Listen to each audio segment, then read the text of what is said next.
पूर्णमादाय। श्रीभगवानुवाच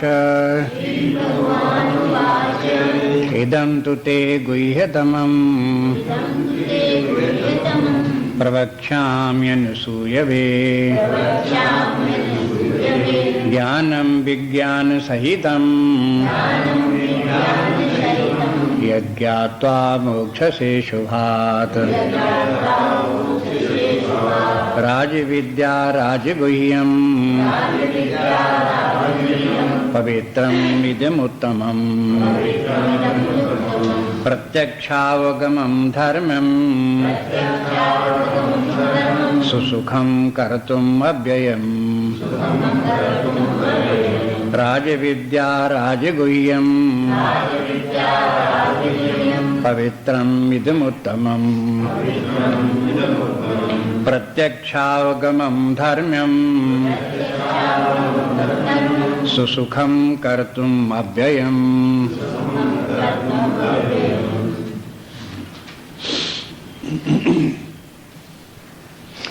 ये जो अध्याय प्रारंभ हुआ, भगवान ने शुरू किया ज्ञान विज्ञान का वर्णन करना, तो पहले 3 श्लोकों में उसकी महिमा बताई, प्रशंसा की कि ज्ञान विज्ञान की क्या प्रशंसा है।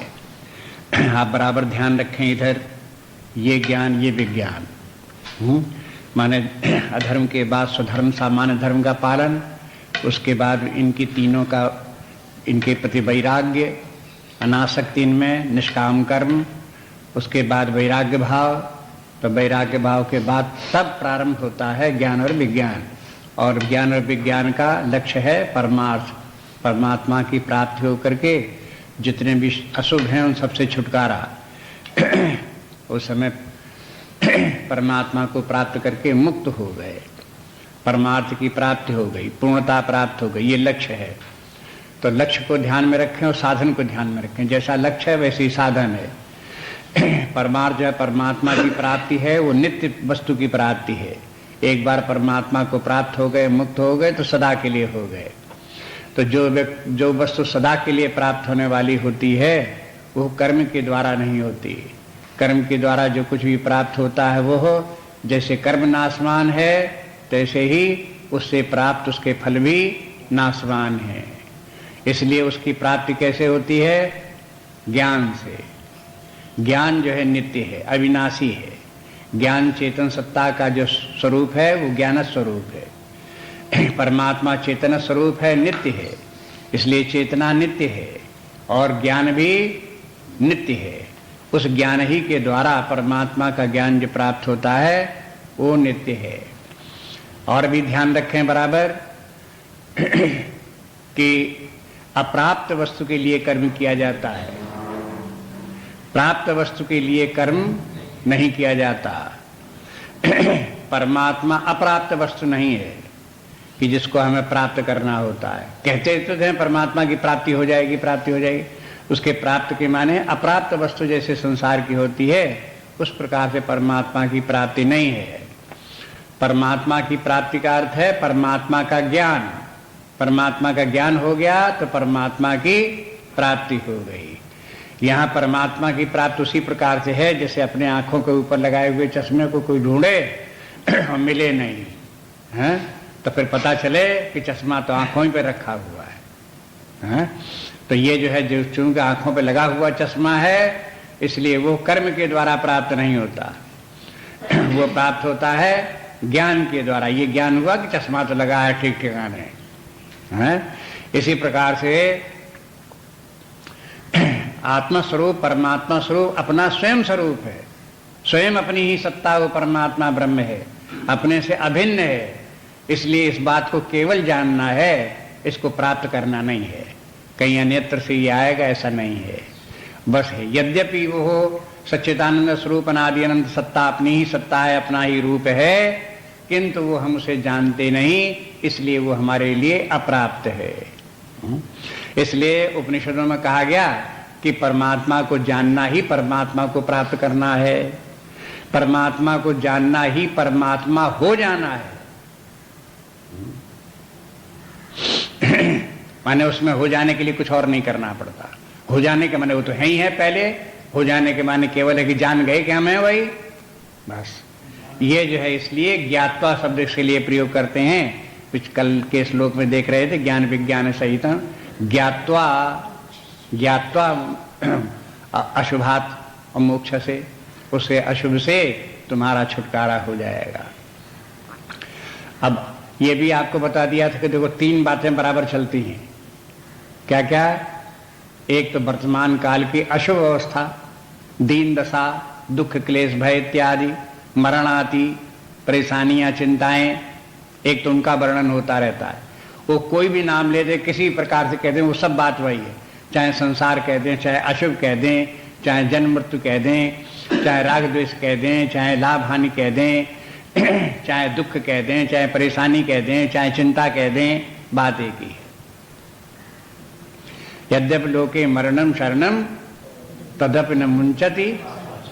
हाँ, ये आशा, ये क्या है? ये भी संसार है और ये भी व्याधि है, यही अशुभ है। तब तो कहते हैं कि नहीं छूटा। हाँ? देखो, इसलिए ये कहते हैं कि कुछ इनके लिए विभिन्न प्रकार के जितने भी शब्द आते रहते हैं, उसका तात्पर्य यही, एक से शब्द से सब बातें समझ लेना चाहिए। यहाँ अशुभ के माने संसार कैसे समझ लिया, ये देख लो। अशुभ संसार के माने कामनाएं, विषयों की कामना, बंधन, ये कैसे समझ लिया, इसको भी देख लो। किस प्रकार से यही अविद्या है, यही अज्ञान है, इसको भी समझ लो। माने सबसे पहली बात तो ये कि वर्तमान अवस्था अज्ञानजन्य दीन दशा जो है वो, उसका भी वर्णन होता रहता है, जैसे अशुभ कहकर के यहाँ वर्णन कर दिया। और इस अशुभ से छुटकारा की बात बताते रहते हैं, साधन बताते रहते हैं। उसका साधन क्या है? यहाँ साधन बता रहे हैं ज्ञान विज्ञान, उसके द्वारा इससे अशुभ से छूटेंगे। साधन के बाद क्या बताते रहते हैं? अंत में प्राप्त क्या होगा? अंत में प्राप्त हो गया, मुक्ति प्राप्त हो गई। हाँ? मोक्ष से मुक्ति प्राप्त हो गई। और मुक्ति प्राप्त के माने क्या है? अब मुक्ति प्राप्त का समझ लो कि मुक्ति प्राप्त माने आत्मज्ञान, परमात्मा ज्ञान, ब्रह्म भाव को प्राप्त हो जाना, जन्म मरण से छुटकारा हो जाना, राग द्वेष से छुटकारा हो जाना, विद्या से छुटकारा हो जाना, ये सब उसी के अंतर्गत आ गए। इस प्रकार से अभ्यास करो, इनको तीनों बातों को याद रखो बराबर। जब साधन की बात कही जाती है तो साधन में 2 बातें कही जाती हैं, एक तो चित्त की शुद्धि और दूसरे परमात्मा का ज्ञान। साधन में ये 2 भाग हैं उसके। चित्त शुद्धि के लिए चाहे कर्म करो, चाहे उपासना करो, चाहे वैराग्य भाव लाओ, ये सब चित्त शुद्धि के साधन जितने भी हैं, साधना में ये सब साधनाएं हैं, चित्त शुद्धि की साधनाएं। धर्म का पालन है, निष्काम कर्मयोग है, पूजा है, उपासना है, स्वाध्याय है, जप है, तप है, ये सब के सब साधना में आते हैं। और इन सब साधनाओं से अंत में होना क्या? चित्त की शुद्धि और सत्वगुण की प्राप्ति होनी है। और सत्वगुण का ही लक्षण है वैराग्य, इसलिए वैराग्य आ जाना चाहिए। सब साधनाओं का फल वैराग्य। अच्छा, वैराग्य जब हो गया तब उसके बाद साधना का दूसरा पक्ष क्या है? ज्ञान, परमात्मा का ज्ञान। उसके परमात्मा के ज्ञान के लिए गुरु के पास जाओ, उसकी सेवा करो, उससे तत्व ज्ञान प्राप्त करो, ये दूसरा साधन है। परमात्मा ज्ञान हो गया तो अब लक्ष्य पर पहुंच गए। हाँ? अब उस लक्ष्य का वर्णन होगा कि लक्ष्य के माने परमात्मा क्या है, उसका स्वरूप क्या है, उसकी सत्ता किस प्रकार की है, उसका जगत से संबंध किस प्रकार से है, जीवन से उसका संबंध किस प्रकार से है। बस फिर उसकी बातें, फिर परमात्मा की बात आ जाती है। बस माने सब समस्त जितना भी है अध्यात्म विद्या, उनको 3 भागों में, 3 खंडों में बांट लो। वर्तमान दशा, साधन और अंत में लक्ष्य की प्राप्ति। इसी के अंतर्गत फिर विभिन्न अध्याय बना लो। जैसे एक महाग्रंथ लिखना हो तो 3 खंड बना दो उसको, पहला खंड, दूसरा खंड, तीसरा खंड। पहले खंड में वर्तमान दशा का वर्णन, अधर्म का फल क्या होता है, पापों का फल क्या होता है, गलत रास्ते पर जीवन चलने के क्या परिणाम होते हैं, दुख कैसे उत्पन्न हुए, परेशानियां क्या होती हैं, जीवन की दीन दशा क्या है, अधोगति क्या है, ये सब का वर्णन जो है पहले अध्याय में हो जाए, पहले खंड में। और वो व्यक्ति को समझ में आ जाए कि देखो कि हम कितनी दीन दशा में हैं और कितनी मूर्खता का जीवन जी रहे हैं, ये बात उससे समझ में आ जाए। फिर दूसरे खंड में आ जाओ।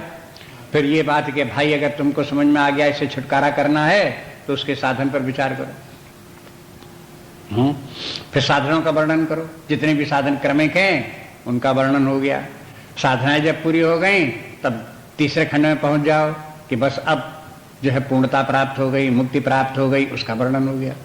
बस अब आप जहीं किसी भी ग्रंथ में आप देखोगे, अध्यात्म विद्या के जितने भी ग्रंथ होंगे उन सब में यही होगा, चाहे कोई उपनिषद हो, चाहे कोई गीता हो, चाहे रामायण हो, चाहे भागवत हो। और जिस समय जहां कोई वर्णन हो तो आप देख लेना कि उसी में से 3 खंडों में से किसी एक खंड की चर्चा हो रही होगी। हाँ बस इसलिए यहां पर जो है ये 3 श्लोकों में पहले व्यक्ति की जो दीन दशा है उसका वर्णन करते हैं और साधना का वर्णन करते हैं, उसकी प्रशंसा करते हैं कि देखो ज्ञान विज्ञान की क्या महिमा है कि वो व्यक्ति को किस प्रकार से उसकी दीन दशा से छुटकारा करा देने वाली। तो साधन की प्रशंसा है, ज्ञान विज्ञान साधन है। हाँ आगे चल करके प्रशंसा करेंगे लक्ष्य की, परमात्मा की, कि परमात्मा को प्राप्त फिर क्या हो जाएगा, फिर उसकी भी प्रशंसा करेंगे। अब यहाँ दूसरे श्लोक में देखो कि इस अध्यात्म विद्या की या परमार्थ की जो विद्या है उसकी प्रशंसा और करते हैं भगवान। कुछ बातें तो पहले श्लोक में आ गई थी, अब कुछ यहाँ पर इसमें बताते हैं। इसमें कहते हैं कि देखो ये राज विद्या है, तो प्रसंग क्या चल रहा है, ज्ञान विज्ञान का।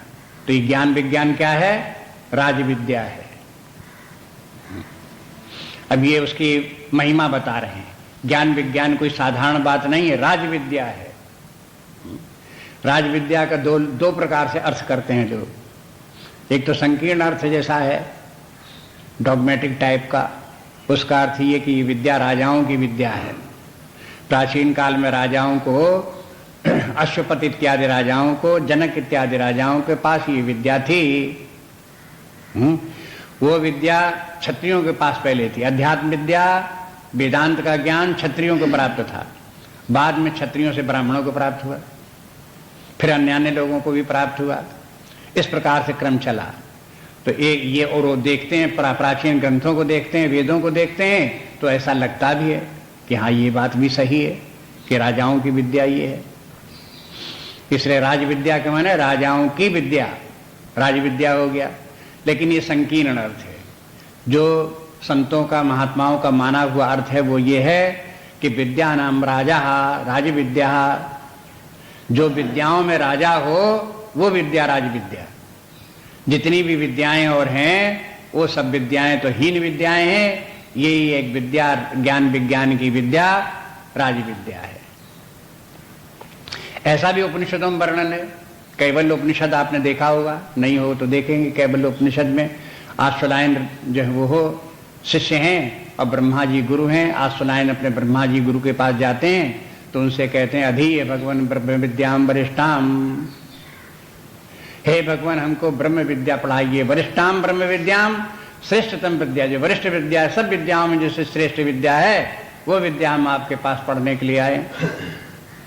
बोले कि देखो इतनी जिंदगी हमारी बीत गई, 60-70 वर्ष के हम हो गए, सारी विद्याएं पढ़ ली, उनका फल भी देख लिया। और उन विद्याओं से जो हम चाहते थे वो हमको प्राप्त नहीं हुआ, इसलिए अब आपके पास आए हैं। आप सुना है कि एक विद्या ऐसी है जो आपको मालूम है, जिसको प्राप्त कर लेने में व्यक्ति परितृप्त हो जाता है, संतुष्ट हो जाता है, पूर्ण हो जाता है, कृतकृत्य हो जाता है। वो विद्या हम सीखने आए। और इस विद्या के सीखने के बाद फिर व्यक्ति को जब कृतकृत्य हो गया, तृप्त हो गया, तो फिर क्या उसे दूसरी विद्या सीखने की इच्छा होगी? इसके माने अन्य जितनी विद्याएं हैं वो विद्या किसी व्यक्ति को परितृप्त नहीं करती। उसको ये रहता कि कुछ अभी जानने को बाकी है, कुछ ये भी सीखने को बाकी है, कुछ ये भी करने को बाकी है। ये जब तक व्यक्ति को लगता रहता तब तक वे अधूरी विद्याएं हैं जिनको कि सीखा। जिस विद्या को सीखने के बाद में व्यक्ति संतुष्ट हो जाए, उसके बाद फिर कुछ और जानने की इच्छा न हो, इसलिए वो विद्या जो है सब विद्याओं की विद्या है। श्रेष्ठ होने के कारण से ये राज विद्या कहलाती है। दूसरी बात एक अर्थ और भी है, ये श्रेष्ठ विद्या इसलिए है कि इस विद्या के बिना सारी विद्याएं विद्याएं ही नहीं है, अविद्याएं। बताओ ये विद्या जो है चेतना की विद्या है कि चेतन तत्व क्या है, उसकी विद्या है। अपनी चेतन स्वरूपता वास्तव में है क्या, यही बताने वाली ये विद्या है। अगर चेतना न हो तो बताओ दुनिया में कौन सी विद्या है? कोई है विद्या दुनिया में? कोई विद्या नाम की चीज ही नहीं। कोई जड़ वस्तुओं के लिए थोड़ी विद्या कोई है। हाँ? जड़ता के लिए क्या विद्या है? जब मनुष्य चेतन है तो उसके लिए कोई विद्या है। जैसे डेड बॉडी हो तो उसके लिए कौन सी विद्या है?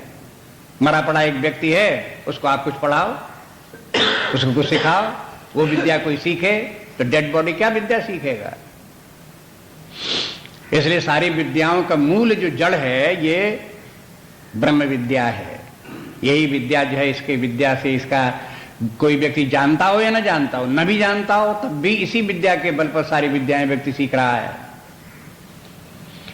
इसलिए भी ये राज विद्या है, सब विद्याओं की विद्या। जिस बल पर सब विद्याएं सीखी जाती हैं उस विद्या को भी तो सीखो, इसलिए ये राज विद्या हो गई। इस प्रकार से राज विद्या के विभिन्न प्रकार के अर्थ समाज में लिए जाते हैं। अब जो समझ में आवे, जहां तक आपके बुद्धि ग्रहण करे, जैसी रुचि हो उसको देखो। राज विद्या है ये, महिमा तो हो ही गई। किसी भी प्रकार से आप मानो ये ज्ञान विज्ञान की, परमार्थ की प्राप्ति करने की महिमा हो गई, राज विद्या। लेकिन राज विद्या जितनी ही महान विद्या है, श्रेष्ठ विद्या है, उतनी ही उसके साथ एक समस्या भी है। क्या है? राजगुह्यम। गुह्य माने गुह्य पहले भी कहा है, गुह्य तमम। पहले श्लोक में देखो आप, इदम तु ते गुह्य तमम प्रवक्ष्यामि। ये गुह्यतम विद्या है, चाहे गुह्यतम कहो चाहे राजगुह्य कहो।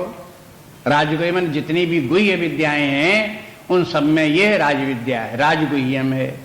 इससे ज्यादा गुह्य विद्या कोई नहीं।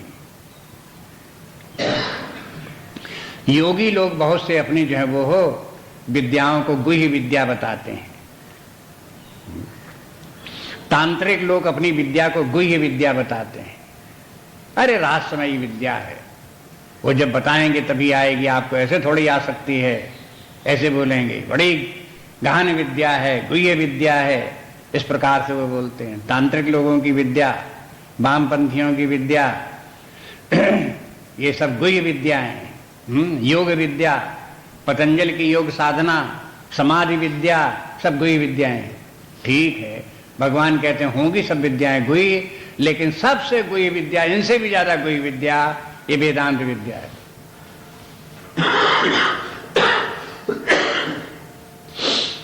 वेदांत क्यों गुह्यतम विद्या है? क्योंकि अंतिम विद्या है, इससे ज्यादा और कोई आगे की बात नहीं, सबसे अंतिम बात यह है। और यह जो सर्वश्रेष्ठ अधिकारी व्यक्ति उन्हीं को प्राप्त होती है। जो महानतम अधिकारी हैं उन्हीं को यह विद्या प्राप्त होती है। जो मध्यम कोटि के अधिकारी व्यक्ति हैं उनके बस की बात नहीं, उनको इसमें रुचि भी नहीं होती, करते हैं तो करते भी नहीं बनता, उनको परेशानी होती है। इसलिए ये गुह्यतम विद्या है। जो लोग व्यक्ति साधारण प्रकार के व्यक्ति हैं, जिनको की योग्यतम नहीं है, अधिकारी व्यक्ति जिनको कहते हैं योग्य होना चाहिए, योग्यता के माने विवेक वैराग्य संपन्न, षट संपन्न, मुमुक्षुत्व इत्यादि, ये षट संपन्न, ये जो साधन चतुष्टय संपन्न है पूर्ण रूपेण, वे लोग अधिकारी व्यक्ति हों। जिनमें इनकी कमी हो तो उनको कमी होगी तो ये अच्छा ही नहीं लगेगा उनको, ये वेदांत दर्शन। उनको अच्छा लगेगा फिर और दूसरी साधनाएं बताओगे तो वो अच्छी लगेंगे उनको। उनको ये बताओ कि देखो कुंडली शक्ति जागृत होगी तो चमचमा कर उठोगे तो वहां भीतर वाह से ज्वाला उठेगी तो अच्छा, तो बस फिर वो कुंडली साधना करेंगे। इस प्रकार से देखते हैं कि लोगों को जो है ये है, ये जितने भी और साधनाएं हैं ये मध्यम कोटि के लोगों को आकृष्ट करने वाली हैं, क्योंकि उनको लगता है कि ये सुगम है। और उनमें ये विद्याएं, देखो व्यक्ति का स्वभाव क्या है? व्यक्ति का स्वभाव लोभ का होता है, कामना का होता है। स्वभावतः व्यक्ति कामना इच्छाओं से पूर्ण हो, इच्छाओं से ग्रसित होता है। अगर कोई इंद्रिय भोगों की कामना छोड़ देगा तो कुछ और कामना करने लगेगा, यश कीर्ति की कामना करने लगेगा, पद की कामना करने लगे। अरे कामना तो उसकी कोई छूट थोड़ी गई, कामना है तो एक वस्तु की एक तरफ की कामना छूट गई, दूसरी कामना पकड़ लेगा। और वो भी कामना अगर छूट गई तो कामना इस प्रकार कोई चमत्कार हमको प्राप्त हो जाए, इस बात की कामना हो जाएगी। जो अन्य किसी व्यक्ति को चमत्कार प्राप्त नहीं, हमको प्राप्त हो जाए। तो जब तक ये कामनाएं हैं तब तक व्यक्ति मध्यम कोटि का अधिकारी है। ये हो सकता है श्रेष्ठ कामना हो तो अच्छा व्यक्ति है, निम्न कोटि की कामना है तो अधोगति है। इसमें कामनाओं का भी प्रश्न आएगा इस अध्याय में, उधर 20-25 श्लोक के बाद में। तो आप देखेंगे वहां पर कि यह व्यक्ति की जब तक कि सब कामनाएं नहीं छूट जाती, सब कामनाएं जब तक व्यक्ति को हे नहीं दिखाई देने लगे, सब कामनाएं मूर्खता का लक्षण जब तक न समझ में आने लगे, ऐसा वैराग्य जब तक न हो जाए तब तक व्यक्ति इस वेदांत की तरफ, ये राजविद्या की तरफ आकृष्ट नहीं होता, तब तक उसकी महिमा समझ में नहीं आती। इसलिए ये राजगुह्यम है। और राजगुह्यम का क्या कारण है? क्योंकि ये सूक्ष्माति सूक्ष्म है। जैसे स्कूल की पढ़ाई आप देखोगे, प्रारंभ के कक्षाओं में स्थूल पढ़ाई होती है, बहिर्मुखी पढ़ाई होती है। जैसे जैसे उच्च कक्षाओं में जाता है तब तो आंतरिक पढ़ाई होने लगती है। व्यक्ति धीरे धीरे करके, अब जैसे छोटे बच्चों को तो लिख करके उनको जोड़ और बाकी लिख करके बताओगे प्रारंभ में कि लिखो 15, नीचे लिखो 5, 15 में से 5 घटाओ, तो उसमें लिख करके देखेगा और फिर उसमें से घटाएगा, उंगलियों पर गिनेगा, गोलियों से गिनेगा और गिन करके तब बताएगा 10, बाकी बचा 10। जब इसको इस प्रकार के एक्सरसाइज कराते कराते साल भर कराओगे तब उससे कहोगे ना अब तुम कागज कलम मत छुओ, वैसे बताओ 15 में से 5 गए, कितने बचे? अब वो आप चकरा रहा भीतर, कितने बचे कितने बचे कितने बचे। अब भीतर भीतर अपने मन में हिसाब लगाने की कोशिश कर रहा है। तब उसने सोच करके बताया कि हाँ 15 में से 5 गए, 10 बचे। तो ये क्या हुआ है? स्थूल के बजाय सूक्ष्म की तरफ चले। तो सब विद्याएं जितनी हैं स्थूल से सूक्ष्म की तरफ चलती हैं। यही सब विद्याएं पढ़ते पढ़ते, मैथमेटिक्स भी पढ़ो तो हाई स्कूल तक पढ़े और सूक्ष्म हो गई, इंटर में पढ़े और सूक्ष्म हो गई, बीएससी पढ़े और सूक्ष्म हो गई, एमएससी पढ़े और सूक्ष्म में रिसर्च किया, मैथमेटिक्स में रिसर्च किया, तो लिख दिया Mathematica, philosophy of mathematics. Burton Russell ने एक पुस्तक लिखी, उसका नाम था फिलॉसफी ऑफ मैथमेटिक्स। अरे बताओ, मैथमेटिक्स की कोई फिलॉसफी हो सकती है? मैथमेटिक्स और फिलॉसफी में मैथमेटिक्स जो है वो किन नियमों पर चलती है? मैथमेटिक्स के जितने भी नियम हैं वो बड़े ही दृढ़ नियम हैं, ढीलम पोल तो है नहीं, लेकिन इतनी दृढ़ता उन नियमों क्यों है और कैसे चलते हैं? उनके पीछे उनका संचालक कौन है, आधार क्या है, खोजो पता लगाओ। तो अब ये पता लगा तो वो फिर अब देखो अब कैसा हो गई मैथमेटिक्स, किस प्रकार की हो गई।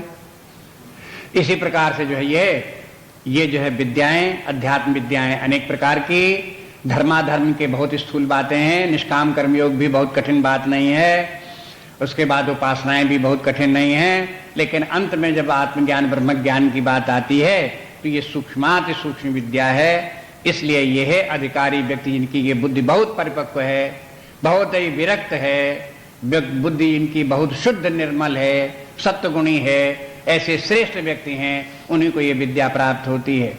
अन्यथा अन्य लोगों के लिए विद्या गूढ़ है। गूढ़ की माने समझ में आने वाली नहीं है, बुद्धिग्राह्य नहीं उनको। इस विद्या की ये गूढ़ता का, गुह्य और गूढ़ता का लक्षण जगह जगह उपनिषदों में आता है। वहां ये कहते हैं कि ये विद्या ऐसी है ये तो वाचा निवर्तन्ते अप्राप्य मनसा सह, ये वो विद्या है जो मन से नहीं सीखी जाती, ये वो विद्या है जो बुद्धि से नहीं सीखी जाती, ये वो विद्या है जो प्रज्ञा से नहीं सीखी जाती, ये वो विद्या है जो किसी अन्य साधन से नहीं सीखी जाती। फिर कैसी विद्या है?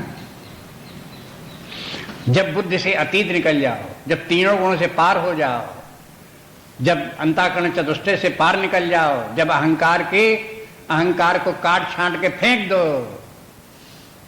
ऐसी गूढ़ विद्या है, ऐसी गूढ़ विद्या है।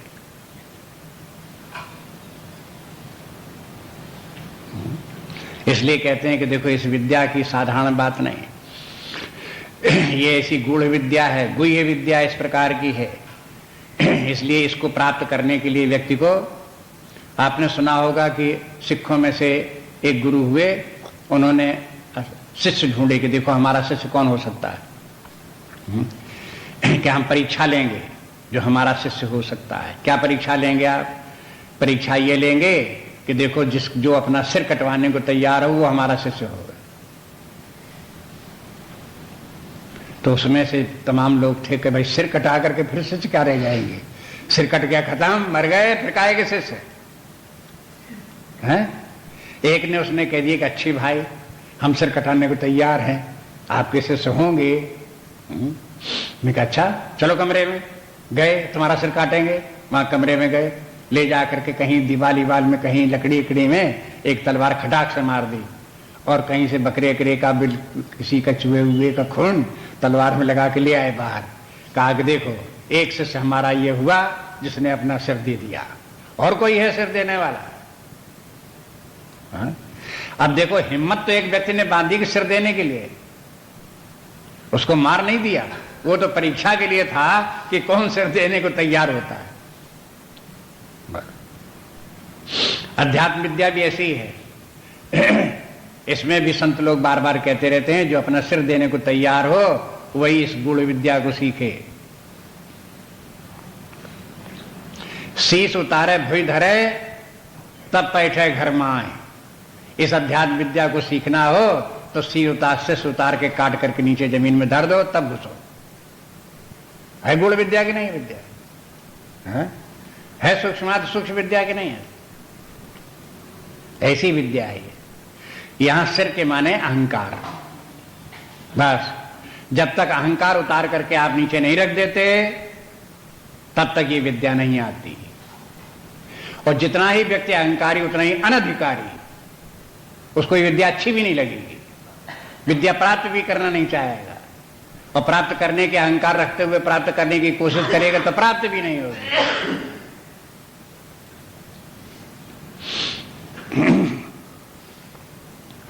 इसलिए अध्यात्म विद्या के आचार्यों के पास जब शिष्य जाते हैं तो आचार्यों को एक काम ये भी करना पड़ता है, क्या कि उनका सिर काट के फेंकें,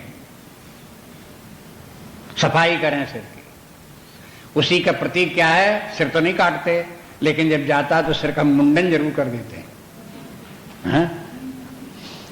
लोगों को अपने बालों में भी बड़ी प्रीति होती है, सिर में तो प्रीत है ही है, अहंकार में तो है ही है, और बालों में कम प्रीत नहीं होती। जाकर उसे बाल मुड़ा दिए तो कहा कि जाओ अब तुम्हारा अहंकार खत्म हो गया। इसलिए दीक्षा में एक काम, मुख्य काम जो है सिर का मुंडन है।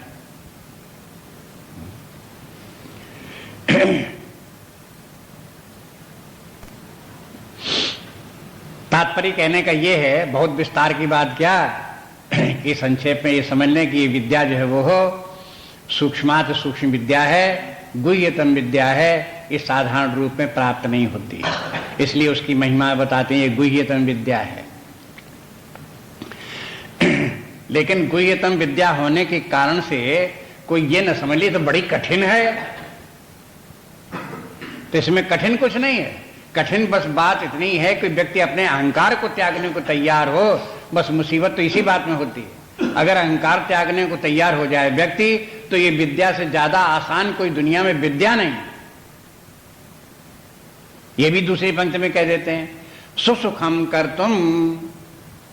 सुसुखम कर्तुम के माने है सुखम कर्तुम, ये विद्या बड़ी आसानी से सुखपूर्वक प्राप्त हो जाती है। इस विद्या के लिए कहीं आपको धन जुटाने की जरूरत नहीं पड़ती है, आपको शारीरिक एक्सरसाइज करने की आवश्यकता नहीं पड़ती है, मेरुदंड को सीधा नहीं रखना पड़ता है, आपको और किसी प्रकार के और कोई कलाबाजी नहीं करनी पड़ती है, किसी प्रकार की तकलीफ नहीं उठानी पड़ती है, रात भर जागरण नहीं करना पड़ता है, किसी तरह के और कोई क्लेश हो आपको नहीं करना पड़ता। सुखम कर्तुम, बहुत आसानी से विद्या प्राप्त होती है, और आसानी से सुखम ही नहीं सुसुखम, बड़े आनंद में खेलते खेलते आप इस विद्या को प्राप्त कर लो। लेकिन समस्या क्या है? अहंकार कौन छोड़े? अहंकार छोड़ना आसान नहीं है। अहंकार की रक्षा करने के लिए व्यक्ति जान देने को तैयार रहता है। कहते मेरी बात, मुझसे ऐसा कह दिया, मुझसे ऐसा कर दिया, मैं देख लूंगा, मैं कर दूंगा, जाने क्या क्या प्राण देते रहते हैं। ऐसे लोग जिनको कि सारे जीवन जिन्होंने अपने अहंकार की खूब सजा के सुरक्षा करके रख,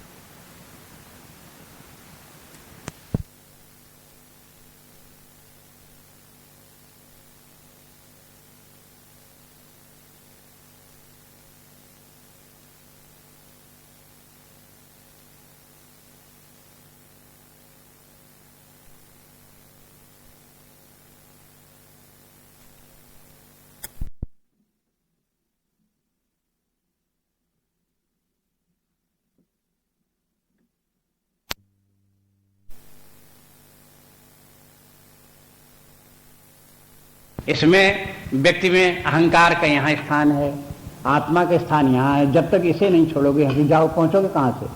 अहंकार को पकड़ोगे तो यहीं पकड़े बैठे रहो, इन वासनाओं के नीचे बने रहो। जब इनको अहंकार को छोड़ोगे तब यहां पर आकर के आपका स्थान होगा, इसके पार निकल पाओगे। सीधी सी बात है, कौन सी मुश्किल बात है इसमें?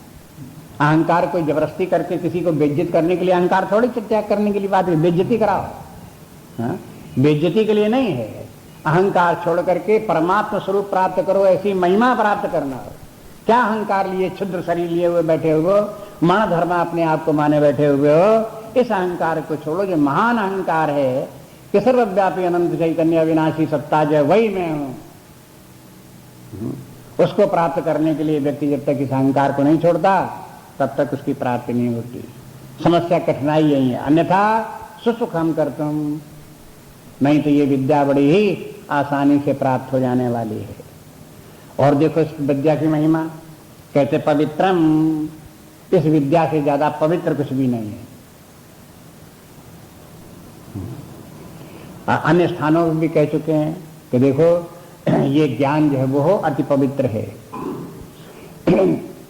पिछले अध्यायों में आ चुका है। सबसे ज्यादा पवित्र क्या है? ज्ञान है। पवित्र करने वाली वस्तुएं दुनिया में बहुत होती हैं। शरीर को पवित्र करने के लिए जल है, गंगा जी का जल है, उसमें स्नान करो, शरीर शुद्ध हो जाए, पवित्र हो जाए। सावन लगा लो, अग्नि भी पवित्र करने वाली है, मिट्टी भी पवित्र करने वाली है, वायु भी पवित्र करने वाली है, धूप में बैठ जाओ तो धूप भी पवित्र करने वाली है। सब पवित्र करने वाले पंचमहाभूत हैं। लेकिन पंचमहाभूत किसको पवित्र करेंगे? पंचमहाभूतों से बने हुए शरीर को ही पवित्र करेंगे, उनकी गति उसके आगे नहीं है। लेकिन जिनका कि मन बुद्धि अपवित्र हो, उनको क्या करेंगी पृथ्वी? उनके लिए आगे क्या करेगी? उनके लिए पानी क्या करेगी? जिनके मन में ही पाप भरा हुआ है उनको क्या होगा? उनके लिए पवित्र करने के लिए फिर दूसरी साधनाएं हैं। वो साधनाएं व्यक्ति की जो है वो उपासना करो, भगवान की पूजा करो, दान करो, तप करो, ये सब व्यक्ति को पवित्र करने वाले हैं। इनके पवित्र करने से जब व्यक्ति और पवित्र होगा तब उसे ये समझ में आ जाएगा कि मुख्य मलिनता जो है वो क्या है? वो है अविद्या। अविद्या आखिरी अपवित्रता है। अविद्या छूट गई, सारी अपवित्रता खत्म हो गई। और इस अविद्या को, इस अज्ञान को कौन दूर करे? ज्ञान विज्ञान ही तो करेगा। हाँ? इसलिए ज्ञान विज्ञान से अधिक पवित्र करने वाला कुछ भी नहीं है। ज्ञान विज्ञान प्राप्त हो गया, अज्ञान गया, अपवित्रता गई, उसी के साथ अपवित्रता के जाने के साथ ही व्यक्ति की सारी अपवित्रताएं और चली गई। जितनी भी अपवित्रताएं थीं, जितने कलमश थे, उन सबके कलमश का मूल कारण अविद्या थी। कलमश शब्द बहुत बार आया पीछे। कलमश के माने जब पवित्र व्यक्ति नहीं होता तो कलमश होता है, कलमश दूर हो गया तो पवित्र हो गया। इस प्रकार से देखो, ये सब समस्त प्रकार के कलमशों से छुटकारा प्राप्त करने के लिए ये विद्या है। जो इस अध्यात्म विद्या को प्राप्त कर लिया उसको पवित्र तो हो ही गया, लेकिन उसके बाद वो ऐसी अवस्था में पहुंच गया जहां उसको अपवित्रता छू नहीं सकती। असंग, निर्लेप। जैसे उदाहरण में आप देखो, पृथ्वी अपवित्र हो जाती है, फिर धोना पड़ता है, इस प्रकार से वायु अपवित्र हो जाती है, जल अपवित्र हो जाता है, अग्नि अपवित्र हो जाती है। अरे भैरव घाट की अग्नि देखो अपवित्र हो गई, तो अग्नि भी अपवित्र हो जाती है। हालांकि ये सब पवित्र करने वाले, लेकिन ये भी अपवित्र हो जाते हैं। लेकिन आकाश को अपवित्र करो कैसे होगा, और उसको पवित्र करो तो कैसे करोगे? क्यों कि आकाश जो है वो असंग है, निर्लेप है। इसलिए जो असंग आकाश की तरह निर्लेप हो, असंग हो, उसको कोई मलिनता नहीं लगती। आकाश में धूल नहीं चपकती, मिट्टी नहीं चपकती, अंधकार नहीं चपकता, पानी नहीं चपकता, कुछ भी उसमें जो है उसमें नहीं लगता। आकाश में कुछ छू नहीं जाता। ये उदाहरण के रूप में देखो, जैसे आकाश असंग है, उसमें कुछ छूता नहीं, इसी प्रकार से अध्यात्म विद्या प्राप्त करके व्यक्ति उस अवस्था को प्राप्त हो गया, उस स्वरूप को प्राप्त हो गया जहां वो असंग हो गया। हाँ, इसलिए शंकराचार्य के आदि ग्रंथों में देखो, एक जगह उनको ज्ञानबल्ली करके है उनका, उसमें इसी प्रकार असंगो हम असंगो हम असंगो हम निर्मला। ये इस प्रकार से देखो, असंगो हम कि मैं असंग हूं, मैं ब्रह्म हूं, सच्चिदानंद स्वरूप आत्मा हूं, और मैं असंग हूं। असंग के माने क्या है? जिसमें कि कुछ लगे, निर्लेप, जिसमें कुछ छू न जाए, जिसके ऊपर कोई रंग न चढ़े, जिसके ऊपर कोई प्रभाव न पड़े। नैनम छिन्नन्ति शस्त्राणि नैनम दहति पावका, ये जिसमें कि अस्त्र शस्त्र काट न पावे, आग जला न सके, पानी भिगो न सके, कहीं कुछ जिसको छू न सके, ऐसी अवस्था को प्राप्त हो। और मूल व्यक्तियों को क्या लगता, अरे ये उस बात का वर्णन करते जो कुछ है ही नहीं। हाँ? ऐसी कौन चीज होगी कि जो काटो तो कटे नहीं, जलाओ जले नहीं, होगी नहीं कोई चीज, तो उसी की कल्पना करते, कोई चीज निषेधात्मक उनकी बुद्धि होती। ये अपने व्यक्तियों के अनधिकार का परिणाम है। जो व्यक्ति अनधिकारी हैं, उनको ये लगता है कि वो परमात्मा तत्व जो असंग है, सच्चिदानंद स्वरूप है, उनको लगता मानो कुछ है ही नहीं। तो ऐसा कहीं होता है? जैसे लोगों को ये लगता आकाश कुछ नहीं, उन चार ही भूत समझ में आते हैं। जो चारवाक सिद्धांत वाले भौतिकवादी मटेरियलिस्टिक हैं, उनके अनुसार क्या है? मिट्टी है, पानी है, आग है और वायु है, बस। आकाश क्या? आकाश कुछ नहीं है। आकाश तो कुछ नहीं, खोखलापन है, उसी में तो ये सब हैं, इसलिए आकाश स्वयं कुछ नहीं है। अब जिनको कि आकाश कुछ नहीं यही समझ में आती है, तो उनको आत्मा कुछ है कैसे समझ में आएगा? वो तो आकाश से भी ज्यादा सूक्ष्म है। आकाश से अधिक सूक्ष्म तो बुद्धि ही है। परमात्मा की तो बात ही छोड़ो, और बुद्धि से भी वो सूक्ष्म। तो उन लोगों के चित्त में कैसे चढ़ेगा कि कोई वस्तु इस प्रकार की है? इसलिए कहते हैं कि वो जो सूक्ष्मात सूक्ष्म आत्मा है, वो निर्लेप असंग है, उसकी प्राप्ति हो जाती, सारी मलिनताएं दूर हो जाती है। और उत्तमम, और ये विद्या सर्वोत्तम विद्या है। उत्तम क्यों है ये? अब ये तो आपको समझ में आ गई। उत्तमता के कारण ये है कि जो कुछ हम जीवन में प्राप्त करना चाहते हैं, इस विद्या से सब प्राप्त हो जाता है। कुछ भी ऐसा नहीं शेष रह जाता कि जो प्राप्त करना ना हो। इसलिए विद्या सर्वोत्तम विद्या है। जो अन्य विद्याओं से हमको प्राप्त नहीं हुआ, वो इस विद्या से प्राप्त हो जाता है। तो सर्वोत्तम विद्या यही हुई है। हम अन्य विद्याओं से ये अपेक्षा नहीं करते वो हमको मुक्त कर देंगी, हमारे सारे दुखों को दूर कर देंगी, हमें भय चिंता से निवृत्त कर देंगी। अन्य किसी विद्या से ये अपेक्षा नहीं की जा सकती कि हमें जन्म मरण के चक्र से छुटा देगी। इतने स्कूल कॉलेज हैं, बड़ी बड़ी यूनिवर्सिटीज हैं, ऑक्सफोर्ड, कैम्ब्रिज, जन क्या क्या नाम, कितनी यूनिवर्सिटियां हो गई, और एक से एक बड़ी प्रसिद्ध हो गई। लेकिन किसी प्रोफेसर से वहां से पूछो कि तुम क्या जो कुछ पढ़ाते हो, उसको पढ़ने से क्या हम जन्म मरण से छुटकारा हमारा हो जाएगा, मुक्ति प्राप्त हो जाएगी? हाँ, तो क्या उत्तर देंगे? हाँ, हमारी विद्या ऐसा नहीं कर सकती। तो फिर क्या बड़ा भारी यूनिवर्सिटी लिए तो उस पर बैठे हुए तो? फिर क्या बड़े भाई प्रोफेसर बने बैठे हो, दुनिया प्रसिद्ध हो तो? इसलिए कहते हैं कि देखो ये विद्या इस प्रकार की है, जो अन्य विद्याओं से जो बात प्राप्त नहीं हो सकती, वो इससे प्राप्त होने वाली है। इसलिए सर्वोत्तम विद्या यही। अब यही जिन लोगों ने उपनिषदों में या गीता में इस प्रकार से पढ़ा और पढ़ करके जिनके माइंड में क्लिक हो गया, बात तो सही है, ये बात जिनको समझ में आ गई, अहंकार छोड़ करके उन्होंने एग्री करके स्वीकार कर लिया कि हाँ बात तो बिल्कुल सही है, तो फिर वो क्या करते हैं, जब बात जो इनकी समझ में आ जाती है तो उसी प्रकार से करते भी हैं। करने के माने अन्य विद्याओं का सहारा छोड़ देते हैं। राम तीर्थ जो मैथमेटिशियन हो गए, लाहौर यूनिवर्सिटी में कॉलेज में वहां पर मैथमेटिक्स पढ़ते करते हुए एमएससी भी कर लिया, प्रोफेसर भी हो गए, लेकिन उसके बाद उन्होंने वो रिजाइन कर दिया, छोड़ दिया और सन्यासी हो गए। क्यों? उन्होंने देख लिया इस विद्या के पढ़ने से जो हम प्राप्त करना चाहते हो तो मिल ही नहीं रहा और न मिलने की कोई संभावना है, बेकार इसमें हिल गए रहो, क्या धरा इसमें? बस जो होना था सो हो गया, इतनी विद्या भी पढ़ ली, नौकरी भी मिल गई, पैसे भी मिलने लगे, तनख्वाह भी मिलने लगी, बस क्या हुआ इससे? लात मार दी, उसको चले गए, छोड़ गए। लेकिन समझ में आ गई तब, जिसको ये विद्या समझ में आ जाती है कि इस प्रकार से इसमें ये कुछ नहीं रखा संसारी इन बातों में। मां कुर धनजन यौवन गर्भम हरत निमेषात काला सर्वम, जिसको समझ में आ गया ये सब के सब धन इत्यादि जितने सब काल सबको खा जाता है, कुछ रहने वाले नहीं है, बेकार की बातें सबकी सब हैं, इनमें कौन समय जीवन नष्ट करता रहे, खपाता रहे अपने आप को, ये जिसको समझ में आ गया उन सबको छोड़ करके भाग खड़ा। आप जानते हो सब ये झूठी बातें थोड़ी हैं कि जाने भरथरी इत्यादि राजा जाने कितने भागवत में जितने राजाओं की कथाएं आती हैं, वो कितने लोग राज्य छोड़ छोड़ करके सन्यासी हो गए। अरे उसमें आता है छांदोग्य उपनिषद में, याज्ञवल्क्य स्वयं जो थे वो गृहस्थ थे, लेकिन उसी ब्रह्म विद्या के बल पर उनको एक दिन ये सूझा कि ये सब बेकार, सन्यासी हो गए वो। तो लोग उनसे पूछने लगे, उनकी पत्नी पूछने लगी कि आखिर क्या बात है, क्या तुम उसको यहां पर तुमको गृहस्थी में रह करके तुम्हें ज्ञान भी है, गृहस्थी का ये सब कुछ है, ये सब प्राप्त करके तुम्हें क्या कमी लग रही जो इसको छोड़ करके तुम जाओगे तो वहां क्या रखा, क्या मिलेगा तुम्हें?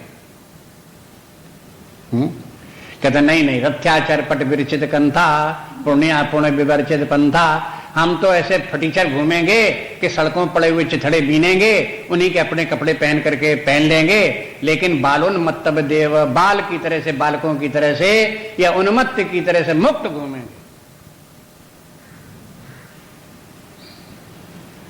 छोड़ के चल दिया उसको सब।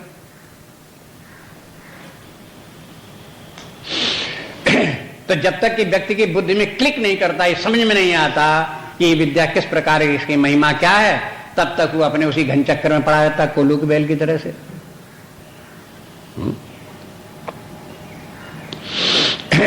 उसके बाद फिर कहते हैं कि देखो प्रत्यक्षावगमम, एक इस विद्या की महिमा ये भी है, इसको आप तुलना भी कर सकते हो कर्म की तरफ से, एक तरफ आप कर्म रखो और दूसरी तरफ ज्ञान विज्ञान रखो। तो संक्षेप में यहां पर भगवान ने तुलना करके दिखा दिया। देखो कर्म के द्वारा जो कुछ प्राप्त होता है वो प्रत्यक्ष नहीं है, लेकिन इसके द्वारा जो ब्रह्म, इसके ज्ञान विज्ञान के द्वारा प्राप्त होता है वो सब प्रत्यक्ष है। कर्म के द्वारा यदि व्यक्ति को स्वर्ग प्राप्त होने वाला होगा, तो आप कर्म किए रहो, यज्ञ करते रहो, दान करते रहो, पुण्य करते रहो, लेकिन आपको ये कहां दिखाई दे रहा है कि इससे आपको जब शरीर छोड़ोगे तो स्वर्ग मिल ही जाएगा? दिखाई देता है? हाँ? विश्वास करना पड़ता है, शास्त्र पर विश्वास करो, आचार पर विश्वास करो, अपने संप्रदाय पर विश्वास करो, हिंदू धर्म के ऊपर विश्वास करो, तब तो आप जाओगे वहां। और विश्वास करो, ये सब करते रहो, लेकिन दिखाई तो नहीं देता कि ऐसा सब हो ही जाएगा। लेकिन ये विद्या इस प्रकार की है, आपको ऐसे विश्वास करने की जरूरत नहीं कि शरीर छूटेगा तभी सब प्राप्त होगा। इसके माने इसी शरीर में रहते हुए अध्यात्म विद्या को प्राप्त करो और तत्काल फल यहीं पर इसको देखो। यही तैर्जिता सर्ग, उसने व्यक्ति ने जिसने कि यही इसी जीवन में अपने जो है सर्ग को विजय प्राप्त कर ली, सच्चे प्रकृति के ऊपर विजय प्राप्त कर ली, वो इसी जीवन में मुक्त है, इसी जीवन में उसे परमात्मा की प्राप्ति है, इसी जीवन में जो गति का जो कुछ भी वर्णन करते हैं उसका फल वो इसी जीवन में वही तत्काल प्राप्त है। कर्म तो अपना फल कर्म के परिपाक होने पर देता है, पहले कर्म करो फिर कर्म का परिपाक होगा तब उसका फल मिलेगा। जैसे पेड़ लगाओ, पेड़ के फिर उसके बाद में फिर शाखाएं निकलेंगी, पत्ते निकलेंगे, फल लगेगा, जब फल लगेगा तब उसमें फल लगेगा। हाँ? कोई बीज बो देने से थोड़ी भी लगेगा। लेकिन इसमें अध्यात्म विद्या का इस प्रकार का है, अध्यात्म विद्या जहां आपने प्राप्त की, आत्मज्ञान ब्रह्म ज्ञान हुआ, तत्काल ही आप मुक्त हो, जीवन मुक्तों का आनंद आप यहीं इसी जीवन में तत्काल लो, ये बताने के लिए प्रत्यक्षावगमम। आपको ये झूठा आश्वासन नहीं देते कि आपको मरने के बाद ये होगा वो होगा। ये कहते हैं कि देखो इस विद्या का जो फल है वो अभी इसी जीवन में प्राप्त करके देख लो।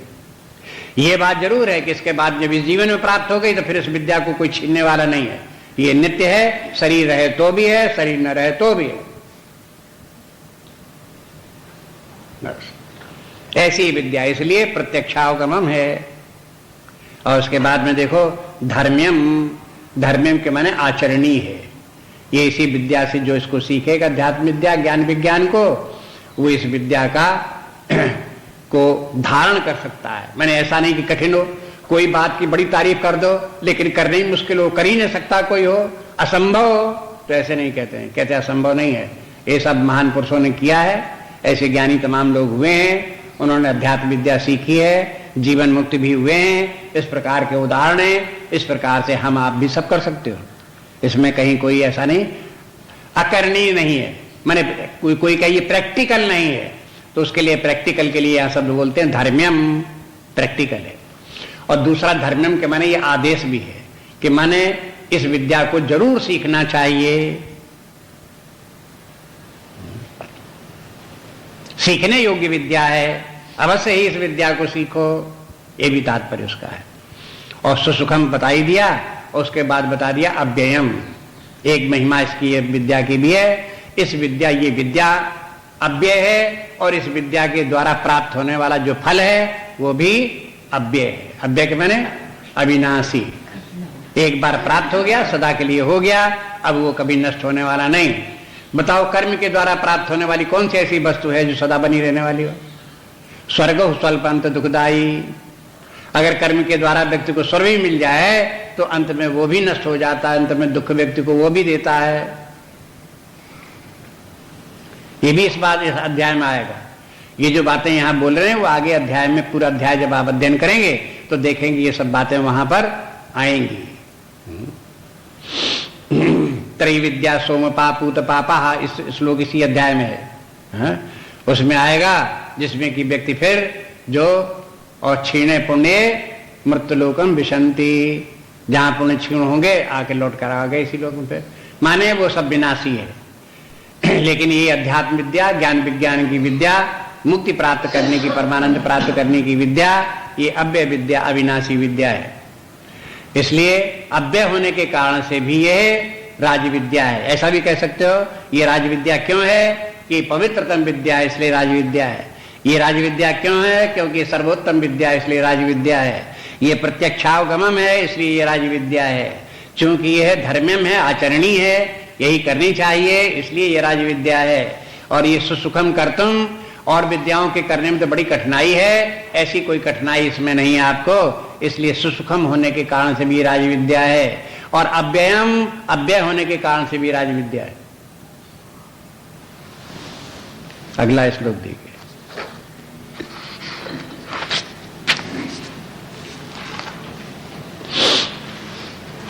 अश्रद्धाना पुरुषा धर्मस्यास्य परन्तप अप्राप्य मां निवर्तन्ते मृत्यु संसार वर्त्मनि। अश्रद्धाना पुरुषा धर्मस्यास्य परन्तप अप्राप्य मां निवर्तन्ते मृत्यु संसार वर्त्मनि।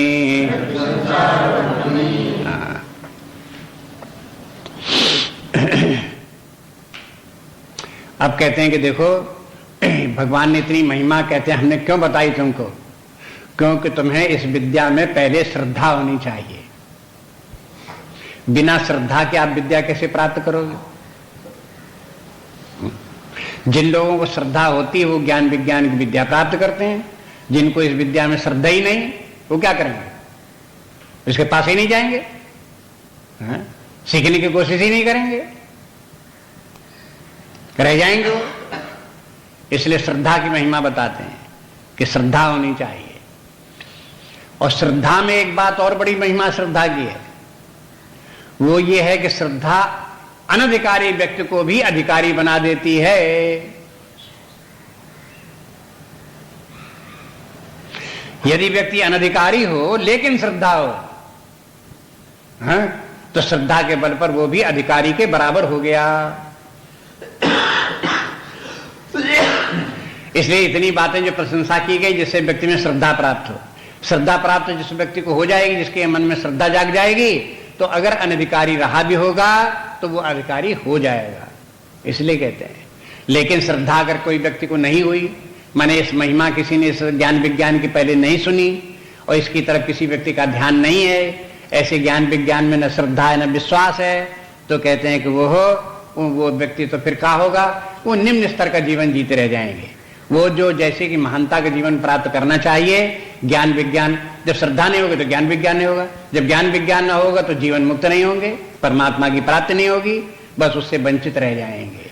बस यही बताने के लिए कहते हैं यहाँ पर कि अश्रद्धाना पुरुषा धर्मस्यास्य, हे परंतप अस्य धर्मस्य अश्रद्धाना। ये जो धर्म बताया पिछले श्लोक में धर्म शब्द था, उसी को यहाँ पे कहते हैं ये धर्म जो ज्ञान विज्ञान का धर्म। इसको कभी कभी परम धर्म भी कह देते हैं, मैंने समझने के लिए धर्म धर्म करके ये भी आता है, जैसे कि ये धर्म है, अधर्म को छोड़ करके धर्म आ गए, तो ये तो धर्म सामान्य धर्म कहलाता है, साधारण धर्म कहलाता है, ये सब जो कर्म का निर्धारण करता है। और फिर ये जब यहाँ से इसके ऊपर पहुंच जाते हैं, वैराग्य के बाद ये आ जाते हैं, तब इसको फिर परम धर्म बोल देते हैं। धर्म ये भी है लेकिन परम धर्म, धर्म के माने आचरणीय, जो व्यक्ति का अपना कर्तव्य कर्म है उसको अगर करता है तो वो धर्म है, क्योंकि वो उसे करना चाहिए, जो करना चाहिए वही करता है, इसलिए धर्म है। और ये परमार्थ भी व्यक्ति को ज्ञान विज्ञान भी प्राप्त करके मुक्ति प्राप्त होना चाहिए, इसलिए वो भी धर्म है। लेकिन ये धर्म ऐसा है कि व्यक्ति की नींव तैयार करता है, अंतिम लक्ष्य तक नहीं पहुंचाता है, इसलिए ये साधारण धर्म है। लेकिन ये धर्म जो है परम धर्म है, क्योंकि परम तत्व के इसके द्वारा प्राप्त हो जाती है। इसलिए पिछले श्लोक में धर्मम के कह करके बताया कि देखो ये श्रेष्ठ धर्म है, इस धर्म के भी मार्ग पर आगे बढ़ना चाहिए, व्यक्ति को इसका पालन करना चाहिए। और ये जो धर्म है, जिसको कि इस धर्म में श्रद्धा नहीं, ज्ञान विज्ञान में श्रद्धा नहीं, परमात्मा में श्रद्धा नहीं, और इसको प्राप्त करने के लिए लगता नहीं, तो फिर ऐसे व्यक्ति को, न श्रद्धा होने वाले पुरुष को क्या होगा, अप्राप्य माम, देखो कि वो फिर मुझे प्राप्त नहीं कर पाएगा। इसके माने है कि जिसको राज ज्ञान विज्ञान प्राप्त होगा, राज विद्या जिसे प्राप्त होगी, उसमें श्रद्धा होगी, तो क्या होगा, माम प्राप्य, वो मुझे प्राप्त कर लेगा। मुझे प्राप्त कर लेके माने कहां पहुंच जाएगा, ब्रह्म भाव को प्राप्त है, परमात्मा को प्राप्त हो गया। ये बात पिछले श्लोकों में नहीं थी कि माम प्राप्य है, भगवान ने नहीं कहा था, लेकिन यहां चूंकि कह दिया अप्राप्य माम, इसके माने ये कि इसको बात को यहां निगेटिव रूप में जो कहा है उसको वहां पॉजिटिव रूप में कर लो। दूसरी बात ये कि वहां जो पॉजिटिव रूप में जो बातें कही थी, विजमुख से कही थी, उनको यहां निषेध कर लो कि जो व्यक्ति जिसने की राज विद्या नहीं सीखी, दूसरी विद्याएं सीखता रहा, तो दूसरी विद्याएं जो है वो विद्याएं नहीं है बल्कि अविद्याएं हैं। अपने आप इस प्रकार समझ लो। जितनी भी ये अध्यात्म विद्या का जब विचार किया जाता तब ये कहा जाता है कि स्कूल कॉलेज की जितनी विद्याएं हैं वो सब क्या हैं? वो अविद्याएं हैं। जो व्यक्ति उस अविद्या को जितना अधिक पढ़ लेगा वो उतना ही अधिक अविद्यावान हो गया। छोटा अगर कम पढ़ा हो तो कम विद्या वाला, जो ज्यादा पढ़ गया वो ज्यादा अविद्या वाला हो गया। ज्यादा विद्या का क्या सबूत की ज्यादा विद्या हो गई? ज्यादा विद्या का सबूत ये कि वो भौतिक विद्या व्यक्ति के अंदर अभिमान उत्पन्न करती है। जितना पढ़ता जाएगा उतनी डिग्री अभिमान बढ़ता जाएगा। जहां उसने एमए कर लिया, पीएचडी कर ली, तो उसका अभिमान का पारा पूरा पहुंच गया ऊपर तक। और अभिमान के माने, अहंकार के माने है अविद्या। अविद्या और अहंकार एक ही बात है। इसलिए सबसे बड़ा जो अज्ञानी व्यक्ति है वो सबसे ज्यादा पढ़ा लिखा भौतिक रूप से। यदि उसने भौतिक विद्या, अध्यात्म विद्या नहीं सीखी तो उसको भौतिक विद्या की दशा ही होगी। लेकिन भौतिक विद्या भी व्यक्ति का अभिमान न बढ़ावे, इसके लिए अध्यात्म विद्या सीखनी चाहिए। अगर साथ साथ अध्यात्म विद्या भी चले और भौतिक विद्या भी चले, तो भौतिक विद्या तो जीवन यापन का काम चलाने भर के लिए है, वो तो सीख लिए, अपना काम चलाया, लेकिन उससे अभिमान नहीं आने दिया। तो अभिमान न आने देना का काम ये करेगी अध्यात्म विद्या। जो सीखेगा, इसका सहारा लेकर के चलेगा, तो वो बीए में पीएचडी डीलिट कुछ भी कर ले, लेकिन वो उसकी अध्यात्म विद्या उसको न अभिमान को बढ़ाएगी और न उसकी अविद्या को बढ़ाएगी। इसलिए ये कहते हैं कि देखो भौतिक विद्याएं सब अविद्याएं हैं। आप ये भी देखो कि बहुत से संत महात्मा ऐसे हो गए जिन्होंने भौतिक विद्या को लात मार दी, नहीं पढ़ी। एक उदाहरण आपका है तपोवन जी महाराज। आप उनकी जीवनी पढ़ते रहते हो, उनको देखा। वो जहाँ केरल में जहाँ रहते थे, उनके माता पिता जो हैं संपन्न व्यक्ति थे, गरीब नहीं थे, संपन्न थे, धनी मानी व्यक्ति थे। इनके 2 भाई थे, एक छोटा भाई इनका और था। उस छोटे भाई को फिर पढ़ाया, पिता ने पढ़ाया, फिर पिता की मृत्यु हो गई, तो भी उनके घर में इतना पैसा था कि उनका छोटा भाई वहाँ मद्रास में पढ़ता रहा और उसने LLB किया, पास कर लिया। उस जमाने में LLB पास कर लिया, जब बहुत बिरली लोग होते थे तब उसने पास किया। इसके माने पैसे की कमी नहीं थी, लेकिन तपोवन महाराज ने थोड़े दिन पढ़ने के बाद में 7वें 8वें दर्जे तक पहुंचे, तब तक उनको समझ में आ गई कि ये विद्या नहीं है, अविद्या है। इसलिए एक दिन स्कूल से घर आ गए, पिताजी से कह दिया कि हम तो स्कूल नहीं जाएंगे पढ़ने। क्यों, क्या हो गया? कि ना बेकार है वो विद्या, जितनी वहां पढ़ाई यार हमारे काम की नहीं है। तो फिर क्या करोगे, बिना पढ़े लिखे क्यों? कहीं नहीं, ये बात नहीं, हम पढ़ेंगे, उससे भी बढ़िया विद्या पढ़ेंगे। फिर उसके बाद वो घर पे ही रह करके और ट्यूटर लगा करके, टीचर लगा करके संस्कृत सीखी, अंग्रेजी सीखी, और फिर उसके साथ उन्होंने सब वेदांत के ग्रंथ, गीता इत्यादि ये सब ग्रंथ पढ़ना शुरू किए। तब देखो जिन लोगों को ये मालूम हो जाता है कि विद्या जो है इस प्रकार की है, ये भौतिक विद्या विद्या नहीं अविद्या है, वो पढ़ते भी नहीं। और जिन लोगों को मालूम हो जाते है कि भौतिक विद्या पढ़ करके हमने अपना जीवन नाश किया, कुछ नहीं सीखा, इससे कुछ नहीं प्राप्त किया, वो पढ़ने के बाद में भी उसका अभिमान छोड़ देते हैं। अब देखो पढ़ने लिखने के बाद में 2 प्रकार के व्यक्ति हो गए। एक व्यक्ति तो वे हैं जो पढ़ने के बाद उनका अभिमान होता है और जहां कहीं होता है अपना नाम लिखेंगे और उसके आगे MA, PhD, D.Litt, London return, FRCS, ये वो कुछ ना कुछ उसके आगे वो सब अपने आप जोड़े रहेंगे उसको। यहां तक के सन्यासी भी हैं, वो भी अपने आगे नाम लिखेंगे और फिर उसके बाद में लिखेंगे PhD, D.Litt। अभी उस अविद्या का मोह छूटा नहीं, उनके पास सिर पीछा सवार रहती है उनको। लेकिन जिनको समझ में आ जाती, ज्ञान हो जाता है, ये इस अविद्या का प्रचार करने से क्या फायदा, ये तो बदनामी की चीज है, वे लोग फिर उसको उतार के धर देते, कहीं कभी नहीं लिखते कि हम MA है कि PhD है। इसलिए कहते हैं कि देखो ये विद्या जो है अध्यात्म विद्या ही विद्या है, बाकी सब विद्या है। इसलिए अश्रद्धाना, जिसको कि अध्यात्म विद्या नहीं आई, वह परमात्मा को प्राप्त नहीं करता। अब देखो परमात्मा तो सद्वस्तु है और ये जगत जितना भी है सबके सब माया में मिथ्या है। इस माया जगत की मिथ्या वस्तुओं को कोई बहुत प्राप्त कर ले तो उसको क्या अभिमान, किस बात का अभिमान? अभिमान का अर्थ ही क्या है? अगर किसी के पास जाली नोट, बच्चों के खेलने वाले बच्चे, जाली नोट भी बिल्कुल रूपरेखा एक जैसे नहीं, चलाने के लिए नहीं, बच्चों के खेलने वाले, वो जाली नोट होते हैं बच्चों के खेलने वाले। अगर बच्चों के खेलने वाले 1 2 लाख रुपए के नोट इकट्ठे कर ले वो और फिर कहे कि मेरे पास इतनी संपत्ति है, तो उसका वो अहंकार का क्या अर्थ है?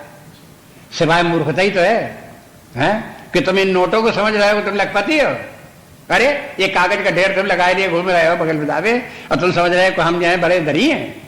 क्या धनी तुम इसमें, किसी काम कहेंगे? इसी प्रकार से भौतिक संपत्ति यदि मिथ्या है सबके सब, तो उसको प्राप्त करने वाला व्यक्ति जो है वो, आप वो अपने आप को समझेंगे बड़े अक्लमंद है, बुद्धिमान है, तो उसका कोई अर्थ नहीं। इसलिए भगवान कहते हैं कि सत वस्तु तो परमात्मा है, वो व्यक्ति के ज्ञान विज्ञान से ही, इसी राज विद्या से ही प्राप्त होने वाली है। ब्रह्म विद्या से ही सद्वस्तु प्राप्त होने वाली है। जिसको सत्स्वरूप परमात्मा आत्मा की प्राप्ति हो गई वही उसको व्यक्ति का जीवन धन्य है। इसलिए अप्राप्य माम निवर्तन्ते मृत संसार सागरा। देखो ये बात फिर यही अशुभ था जो पहले श्लोक में अशुभ बोले थे, वो निवर्तन्ते मृत्यु संसार वर्तमानी। ऐसे लोग संसार के वर्तमान माने चक्कर, जो वर्तमान जो जन्म मृत्यु का चक्र है इसी में घूमते रहते हैं, इसी चक्कर में ही फंसे रहते हैं सारे।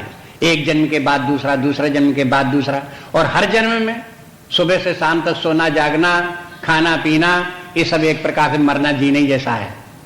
बस इसी प्रकार मरते जीते रहते हैं। क्षण क्षण हर्ष, क्षण क्षण विषाद, क्षण क्षण रोना, क्षण क्षण धोना, ये सब व्यक्ति का जन्म मरण ही है। क्षण क्षण व्यक्ति जन्मता मरता रहता है। ये सब व्यक्ति के जो जीवन लीला जो इस प्रकार चलती रहती है, ये तब तक चलती रहती है जब तक ज्ञान विज्ञान प्राप्त नहीं हुआ, परमात्मा की प्राप्ति नहीं हुई। इसलिए भगवान ने इस प्रकार निषेधात्मक कहकर के सावधान कर दिया कि व्यक्ति को यह तात्पर्य है कि अध्यात्म विद्या जरूर सीखनी चाहिए, इसमें श्रद्धा रखनी चाहिए, पर श्रद्धा रख करके इसके अनुसार व्यक्ति जीवन जिए। अब इसको, इस विद्या को, श्रद्धा शब्द इस बात को भी सूचित करता है कि भले ही आपको अध्यात्म विद्या सीखने के लिए तर्क ना आते हो, मान लो आपकी बुद्धि इतनी प्रवीण नहीं है कि आपको तर्क समझ सको, लॉजिक समझ सको, नहीं बुद्धि काम करती, न करो, लेकिन श्रद्धा के बल पर स्वीकार करो। जब एक संत कह रहा है, महात्मा कह रहे हैं, भगवान कह रहे हैं, शास्त्र कह रहे हैं, ऋषि मुनि कह रहे हैं, उपनिषद कह रहे हैं, वेद कह रहे हैं, आपको उनकी किसी की बात मानने नहीं लगती, आपको सब बेकार लगती है। अरे भाई कहीं तो श्रद्धा कर लो कि हाँ कहीं न कहीं बात